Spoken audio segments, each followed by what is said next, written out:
ஒரு வாரத்துக்கு 5,65,00,000 சம்பளமா? ஆமாங்க. நம்ம Manchester City striker Erling Haaland இருக்கார்ல, அவர் நியூ கான்ட்ராக்ட் சைன் பண்ணியிருக்காரு. அதுவும் 2034 வரைக்கும்.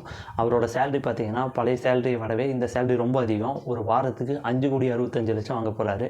கிட்டத்தட்ட ஒரு வாரத்துக்கு ஒரு மேட்ச் இருக்கும் அப்படின்னு வச்சுக்கிட்டா, ஒரு மேட்ச்சுக்கு 5,60,00,000 சம்பாதிக்க போகிறாரு. அடுத்தது இந்த சேலரி ரெக்கார்டை எந்த பிளேயர் பிரேக் பண்ண போகிறாருன்னு வெயிட் பண்ணி பார்க்கலாம்.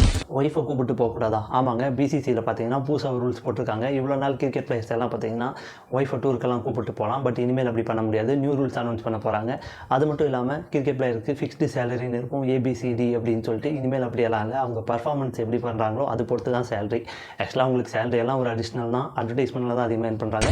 7 மேட்ச்சில் 765 ரன் அடித்த கருண் நாயர் இந்தியாவுக்காக செலக்ட் பண்ணுவாங்களா இல்லையா அப்படிங்கிறது தான் மொத்த இந்தியாவுமே எதிர்பார்த்துட்டு இருக்கு. நீங்கள் ஒரு கிரிக்கெட் ஃபேனாக இருந்தீங்க அப்படின்னா நீங்கள் என்ன பண்ணுவீங்க? கருண் நாயர் இந்தியா டீமுக்கு செலக்ட் பண்ணுவீங்களா மாட்டிங்களா? இந்தியா வந்து பேட்டிங்கில் ரொம்ப ஸ்ட்ரகிள் பண்ணிகிட்டு இருக்கு. என்னோட ஒப்பீனியனில் கண்டிப்பாக அவரை செலக்ட் பண்ணலாம்.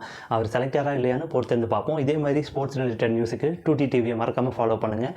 டெய்லி உங்களுக்கு ஸ்போர்ட்ஸ் நியூஸ் ரிலேட்டட் அப்டேட் வந்துகிட்டே இருக்கும். தேங்க்யூ.